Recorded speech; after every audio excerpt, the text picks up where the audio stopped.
ಕಾವೇರಿ ಕೊಳ್ಳದಲ್ಲಂತೂ ಮಳೆಯೋ ಮಳೆ ಈ ಬಾರಿ. ಕಾವೇರಿ ಜಲಾನಯನ ಪ್ರದೇಶದ 4 ಡ್ಯಾಮ್ಗಳು ಕೂಡ ಭರ್ತಿಯಾಗಿದೆ. ಜುಲೈನಲ್ಲೇ ಜೀವಕಳೆಯನ್ನು ಪಡೆದಿವೆ ಎಲ್ಲ ಡ್ಯಾಮ್ಗಳು ಕೂಡ. ಹಾರಂಗಿ, ಕಬಿನಿ, KRS ಎಲ್ಲ ಡ್ಯಾಮ್ಗಳು ಕೂಡ ಅದ್ಭುತವಾಗಿದೆ. ಜುಲೈನಲ್ಲಿ ಸಾಮಾನ್ಯವಾಗಿ ಆಗಸ್ಟ್ ಸೆಪ್ಟೆಂಬರ್ನಲ್ಲಿ ತುಂಬ್ತಾ ಇದ್ದ ಡ್ಯಾಮ್ಗಳು ಜುಲೈನಲ್ಲೇ ತುಂಬಿವೆ. ಹಾಗಾಗಿ ಕೊಡಗಿನಿಂದ ಬಿಳಿಗುಂಡ್ಲುವರೆಗೆ ಕಾವೇರಿಯ ಅಬ್ಬರ ಹೇಗಿದೆ, ಇಷ್ಟಕ್ಕೂ ಕಾವೇರಿ ಸಾಗುವ ಹಾದಿ ತಲಕಾವೇರಿಯಲ್ಲಿ ಹುಟ್ಟಿ ಅದು ತಮಿಳುನಾಡಿಗೆ ಪ್ರವೇಶ ಪಡೆಯೋ ತನಕ ಹೇಗಿದೆ ಅದರ ಜರ್ನಿ, ಕಾವೇರಿ ಕಂಪ್ಲೀಟ್ ಆಗಿ ತುಂಬಿರುವಂತಹ ಈ ಸಂದರ್ಭದಲ್ಲಿ ವೀಕ್ಷಕರಿಗೆ ಇದರ ಬಗ್ಗೆ ಒಂದು ಮಾಹಿತಿಯನ್ನು ಕೊಡ್ತಕ್ಕಂಥ ಪ್ರಯತ್ನ ಈ ಪ್ಯಾಕೇಜ್ನಲ್ಲಿ ನೋಡಿ.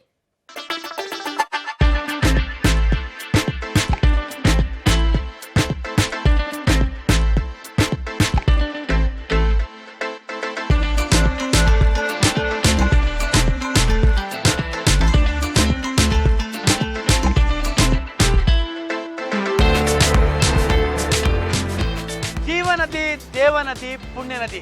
ನಮ್ಮ ಕಾವೇರಮ್ಮನಿಗೆ ಎಷ್ಟೆಲ್ಲ ಹೆಸರು. ಕರುನಾಡಿನ ಕಣ್ಮಣಿಯಾಗಿ ತಮಿಳುನಾಡಿಗೂ ನೀರುಣಿಸಿ ಸಮುದ್ರ ಸೇರುವಂತಹ ಕಾವೇರಮ್ಮ ದಕ್ಷಿಣ ಭಾರತದ ಗಂಗೆ ಅಂತಲೇ ಪ್ರಸಿದ್ಧಿ. ಇಂತಹ ಮಹಾನದಿ ಕರ್ನಾಟಕ ಮತ್ತು ತಮಿಳುನಾಡಿನ ಪಾಲಿನ ಭಾಗ್ಯೋದಯಗಳ ಭಾಗ್ಯದಾತೆ ಕೂಡ. ಬೆಳೆ, ಬದುಕು ಮತ್ತು ಬೆಳಕನ್ನು ಮೂರನ್ನೂ ದಯಪಾಲಿಸುವಂತಹ ದೈವ ಸ್ವರೂಪಿ ಈ ಮಹಾನದಿ. ಕಾವೇರಿ ನದಿಯ ಆದಿಯನ್ನ ನಿಮಗೆ ತೋರಿಸುವಂತಹ ಪ್ರಯತ್ನವೇ ಈ ಪಬ್ಲಿಕ್ ಟಿವಿಯ ವಿಶೇಷ ಕಾರ್ಯಕ್ರಮ.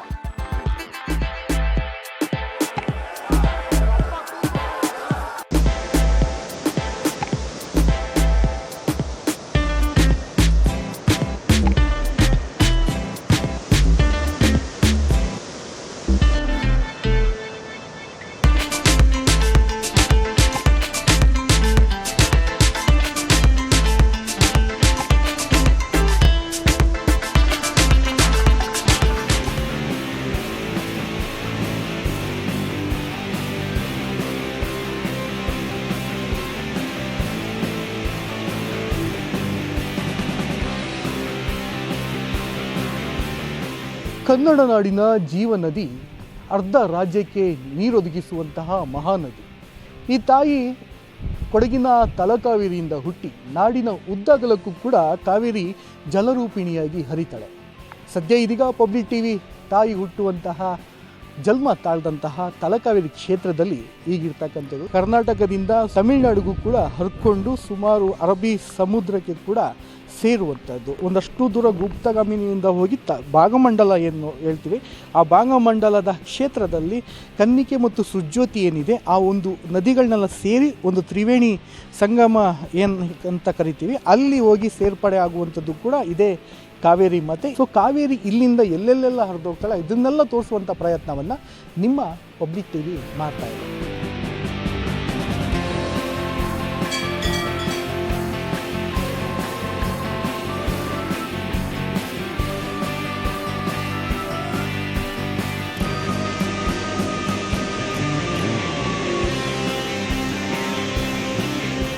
ತಲಕಾವೇರಿಯಲ್ಲಿ ಹುಟ್ಟುವಂತಹ ಕಾವೇರಿ ಕೊಡಗಿನ ಅನೇಕ ಭಾಗಗಳಲ್ಲಿ ಉಪನದಿಗಳಾಗಿ ಕೂಡ ಹರಿತಾಳ.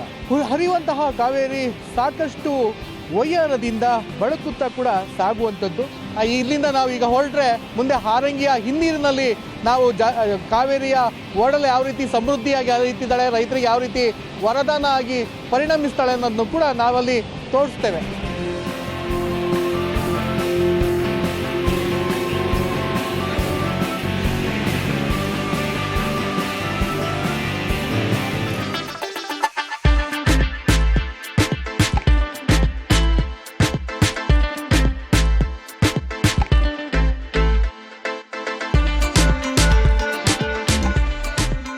ನೀವೀಗ ಕಾವೇರಿಯ ಹಿನ್ನೀರನ್ನು ನೋಡ್ಬೋದು. ಯಾವ ರೀತಿ, ಯಾವ ಪ್ರಮಾಣದಲ್ಲಿ ಮಳೆಗಾಲದಲ್ಲಿ ಮೈದುಂಬಿ ಹರಿತಾಳೆ.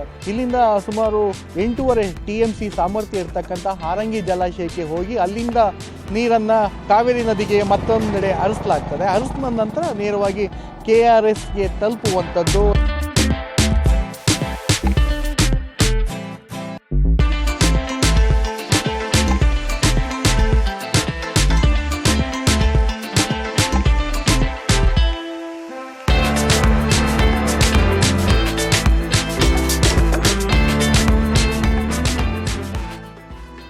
ಚಿಕ್ಕೋಡಿ ಕೊಳ್ಳದ ಪ್ರಮುಖ ಜಲಾಶಯ ಹಾಗೂ ಕಾವೇರಿ ನದಿಯ ಉಪನದಿಯೂ ಆಗಿರುವ ಹೇಮಾವತಿ ನದಿಯು ಚಿಕ್ಕಮಗಳೂರು ಜಿಲ್ಲೆ ಮೂಡಿಗೆರೆ ತಾಲೂಕಿನ ಜಾವಳಿ ಗ್ರಾಮದಲ್ಲಿ ಹುಟ್ಟಿ ಹಾಸನ ಮೂಲಕವಾಗಿ ಹರಿದು ಕಾವೇರಿ ನದಿಯಲ್ಲಿ ಲೀನವಾಗುತ್ತದೆ. ಈ ನದಿಗೆ 1979ರಲ್ಲಿ ಹಾಸನ ತಾಲೂಕಿನ ಗೊರೂರು ಬಳಿ ಅಣೆಕಟ್ಟನ್ನು ನಿರ್ಮಿಸಲಾಗಿದೆ.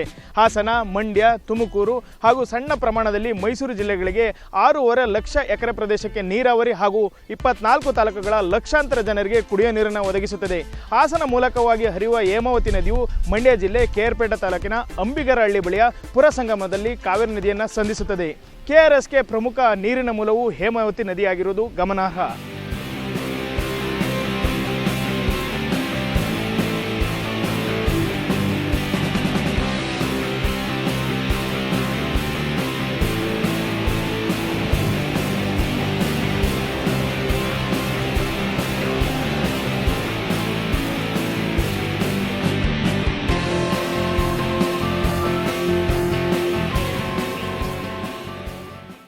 ಹಳೆ ಮೈಸೂರು ಭಾಗದ ಜೀವನಾಡಿಯಾದಂತಹ ಜೀವ ನದಿ ಕಾವೇರಿ ತಾಯಿಗೆ ಸ್ವತಂತ್ರ ಪೂರ್ವದಲ್ಲೇ ಈ ಒಂದು KRS ಅಣೆಕಟ್ಟನ್ನು ಕಟ್ಟಲಾಗಿದ್ದಂಥದ್ದು.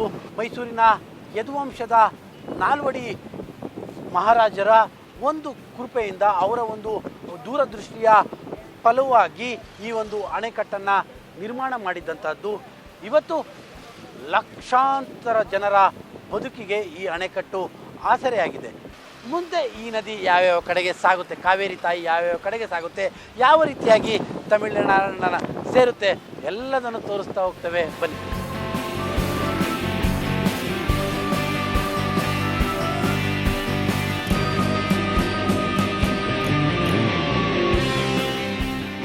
ಕನ್ನಡ ನಾಡಿನ ಜೀವನದಿ ಕಾವೇರಿ ಪಾವಿತ್ರ್ಯತೆಗೆ ಹೆಸರುವಾಸಿಯಾದಂಥ ನದಿ. ನಾನಿದೀಗ ಕಾವೇರಿ ನದಿಯ ಬಳಿ ಇರುವಂಥದ್ದು, ಅದು ಸಹ ಶ್ರೀರಂಗಪಟ್ಟಣದಲ್ಲಿ ಹರಿಯುವಂತಹ ಕಾವೇರಿ ನದಿಯಲ್ಲಿ ಬಳಿ ಇದ್ದೀನಿ.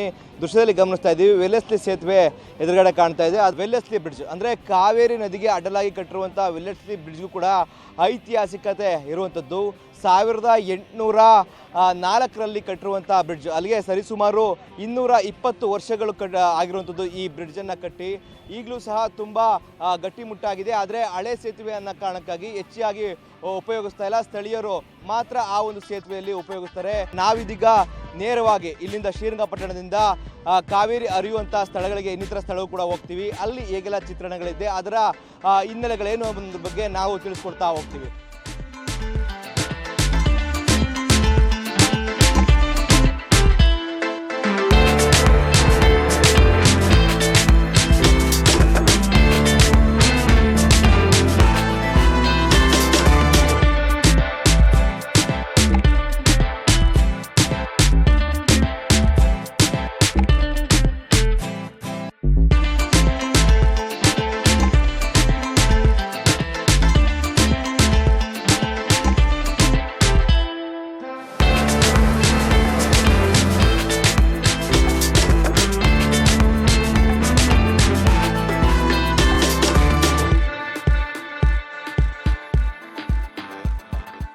ಇದು ತ್ರಿವೇಣಿ ಸಂಗಮ. ತ್ರಿವೇಣಿ ಸಂಗಮ ಅಂದರೆ ಒಂದು ಕಡೆಯಲ್ಲಿ ಕಾವೇರಿ ನದಿ, ಮತ್ತೊಂದು ಕಡೆಯಲ್ಲಿ ಕಪಿಲ, ಜೊತೆಗೆ ಗುಪ್ತಗಾಮಿನಿಯಾದಂತಹ ಸ್ಫಟಿಕಾ ನದಿ ಸೇರುವಂಥ ಸ್ಥಳ. ಇಲ್ಲಿಂದ ಬರೀ ಕಾವೇರಿಯಾಗಿ ಉಳಿಯೋದಿಲ್ಲ, ಇದು ತ್ರಿವೇಣಿ ಸಂಗಮವಾಗಿ ಇಲ್ಲಿಂದ ಹೋಗುವಂಥದ್ದು ತಲಕಾಡಿಗೆ ಹೋಗುತ್ತೆ. ತಲಕಾಡಿನಿಂದ ಬರಚುಕ್ಕಿ ತಲುಪುವಂಥದ್ದು.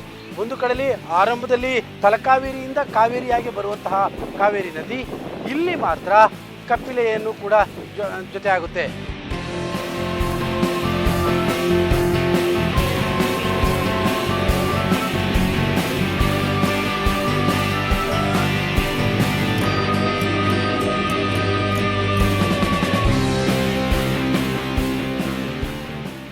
ನಾವಿದೀಗ ಕಾವೇರಿ ನದಿ 2 ವಿಭಾಗವಾಗಿ 2 ಜಲಪಾತವನ್ನು ಸೃಷ್ಟಿಸುವ ಶಿವನ ಸಮುದ್ರದ ಸ್ಥಳದಲ್ಲಿದ್ದೀವಿ.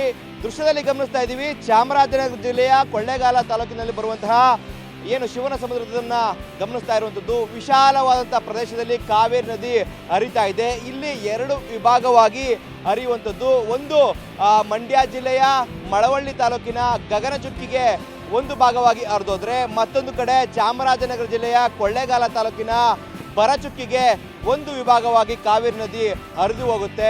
ನಾವಿದೀಗ ಶಿವನ ಸಮುದ್ರದ ದೃಶ್ಯವನ್ನು ತೋರಿಸ್ತೋ, ನಂತರ ಇಲ್ಲಿಂದ ನೇರವಾಗಿ ಮಂಡ್ಯ ಜಿಲ್ಲೆಯ ಮಳವಳ್ಳಿ ತಾಲೂಕಿನ ಗಗನಚುಕ್ಕಿಗೆ ಹೋಗ್ತೀವಿ. ಅಲ್ಲಿ ಕಾವೇರಿಯ ನರ್ತನ ಮತ್ತೆ ಅಲ್ಲಿ ಯಾವೆಲ್ಲ ಉಪಯೋಗಕ್ಕೆ ಕಾವೇರಿ ಉಪಯೋಗಿಸ್ತಾ ಇದ್ದಾರೆ ಅನ್ನೋ ನಿಟ್ಟಿನಲ್ಲಿ ನಾವು ಮಾಹಿತಿಯನ್ನ ಕೊಡ್ತೀವಿ.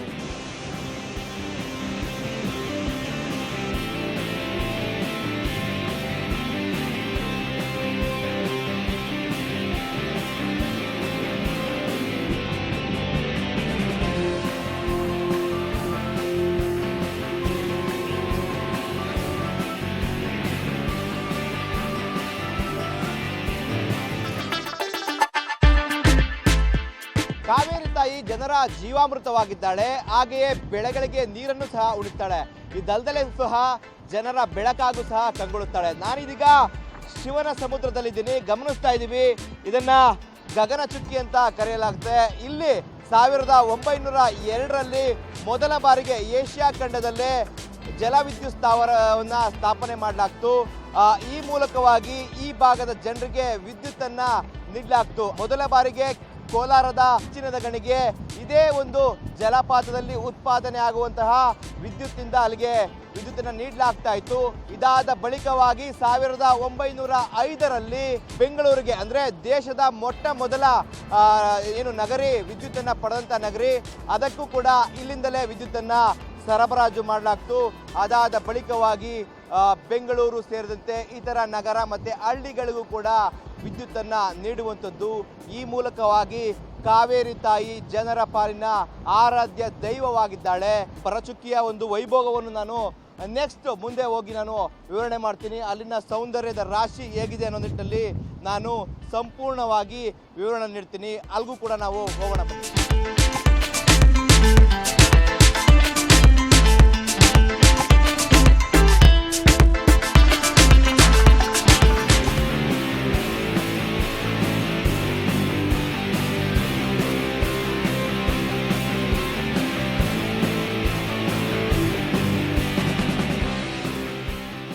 ನಾವಿದೀಗ ನೇರವಾಗಿ ಗಗನಚುಕ್ಕಿಯಿಂದ ಭರಚುಕ್ಕಿಗೆ ಬಂದಿದ್ದೀವಿ. ಇಲ್ಲಿ ಕಾವೇರಿ ನದಿಯ ಸೌಂದರ್ಯದ ಚಿಲುಮೆಯನ್ನ ಗಮನಿಸಬಹುದು. ದೃಶ್ಯದಲ್ಲಿ ತೋರಿಸ್ತಾ ಹೋಗ್ತೀನಿ ಎಷ್ಟು ರುದ್ರ ರಮಣೀಯವಾಗಿ ಕಾವೇರಿ ನದಿ ಹರಿತಾ ಇದೆ ಅಂತೇಳಿ. ಸಣ್ಣ ಸಣ್ಣ ಜರಿಗಳು ಮತ್ತೆ ಜಲಪಾತಗಳು ಸೃಷ್ಟಿಸುವ ಮೂಲಕವಾಗಿ ಆಲ್ನೊರೆಯ ಮೂಲಕವಾಗಿ ಇಲ್ಲಿ ಕಾವೇರಿ ನದಿ ಹರಿತಾ ಇದೆ. ಕಾವೇರಿ ಹರಿಯುವ ಭಾಗದಲ್ಲಿ ಪ್ರಕೃತಿಯ ಸೌಂದರ್ಯದ ಚಿಲುಮೆ ಕಂಗೊಳಿಸುತ್ತೆ. ಅದಕ್ಕೆ ಸಾಕ್ಷಿ ಈ ಭರಚುಕ್ಕಿ. ಒಟ್ಟಾರೆ ಹೇಳಾದ್ರೆ ಈ ಒಂದು ಬೋರ್ಗರ್ತದ ಜಲಪಾತದ ನಡುವೆ ಕಾವೇರಿ ಹರಿತಾ ಇರುವಂತಹ ದೃಶ್ಯಾವಳಿಗಳು ಎಲ್ಲರ ಕಡೆಗೂ ಮುದ ನೀಡುತ್ತದೆ. ಇಲ್ಲಿಂದ ನೇರವಾಗಿ ಕಾವೇರಿ ನದಿ ಮೇಕೆದಾಟಿಗೆ ಹೋಗುವಂಥದ್ದು.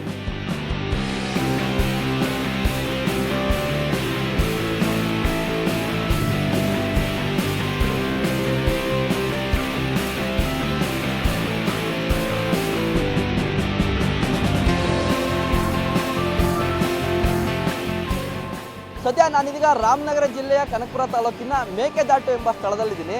ದೃಶ್ಯಗಳಲ್ಲಿ ನೋಡ್ತಾ ಇರ್ಬೋದು, ಏನು ಕಾವೇರಿ ನದಿ ಮೈದುಂಬಿ ಹರಿದು ಬರ್ತಾ ಇರುವಂಥ ನದಿ ಈ ಒಂದು ಸ್ಥಳದಲ್ಲಿ ರಭಸವಾಗಿ ಹರಿಯುತ್ತೆ. ಈ ಒಂದು ನದಿಯನ್ನ ಹಿಂದೆ ಮೇಕೆ ದಾಟಿತ್ತು ಎಂಬ ಒಂದು ಪ್ರತೀತಿ ಇದೆ. ಹಾಗೋಸ್ಕರ ಈ ಒಂದು ಸ್ಥಳಕ್ಕೆ ಮೇಕೆದಾಟು ಎಂಬ ಹೆಸರು ಕೂಡ ಬಂದಿರುವಂಥದ್ದು. ದೃಶ್ಯಗಳಲ್ಲಿ ನೋಡ್ತಾ ಇರ್ಬೋದು, ಸಾಕಷ್ಟು ರೀತಿಯಾಗಿ ಪರಿಸರದ ನಡುವೆ ಈ ಒಂದು ಕಾವೇರಿ ನದಿ ಹರಿದು ಹೋಗುತ್ತೆ. ಈ ಒಂದು ಮೇಕೆದಾಟು ಮೂಲಕ ಕಾವೇರಿ ನದಿ ತಮಿಳುನಾಡನ್ನ ಸೇರುತ್ತೆ. ಹಾಗಾಗಿ ಈ ಒಂದು ಸ್ಥಳಕ್ಕೆ ಸಾಕಷ್ಟು ಮಹತ್ವ ಕೂಡ ಇದೆ. ಕಾವೇರಿ ನದಿ ರಭಸವಾಗಿ ಹರಿಯುವಂತ ಈ ಒಂದು ತಾಣ ಸಾಕಷ್ಟು ಜನರನ್ನ ಆಕರ್ಷಣೆ ಮಾಡುವಂತ ಒಂದು ಕೆಲಸವನ್ನು ಕೂಡ ಮಾಡುತ್ತೆ.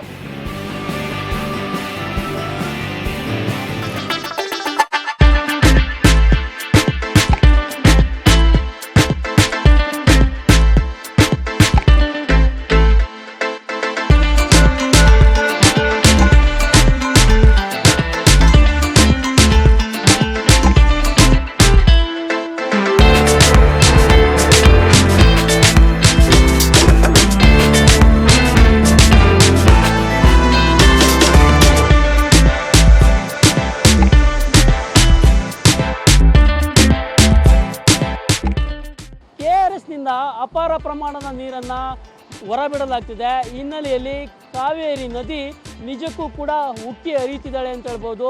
ನೀವು ದೃಶ್ಯಾವಳಿ ಕೂಡ ಗಮನಿಸ್ಬೋದು. ಇದೀಗ ನಾನು ಚಾಮರಾಜನಗರ ಮತ್ತು ತಮಿಳುನಾಡಿನ ಗಡಿ ಭಾಗವಾಗಿರ್ತಕ್ಕಂಥ ಹೊಗೇನಕಲ್ನಲ್ಲಿದ್ದೀನಿ. ಹೊಗೇನಕಲ್ನಲ್ಲಿ ಕಾವೇರಿ ನೀರಿನ ವೈಭವದ ದೃಶ್ಯಗಳನ್ನು ನೀವು ಕಣ್ತುಂಬಿಕೊಳ್ಬೋದು. ಇಲ್ಲಿಂದಲೇ ನೇರವಾಗಿ ಕಾವೇರಿ ತಮಿಳುನಾಡಿಗೆ ಒಂದು ಪ್ರವೇಶವನ್ನು ಪಡ್ಕೊಳ್ತಾಳೆ. ಪ್ರವೇಶ ಪಡ್ಕೊಂಡಂಥ ನೀರು ಒಂದು ಮೆಟ್ಟೂರನ್ನು ತಲುಪ್ತಕ್ಕಂಥದ್ದು.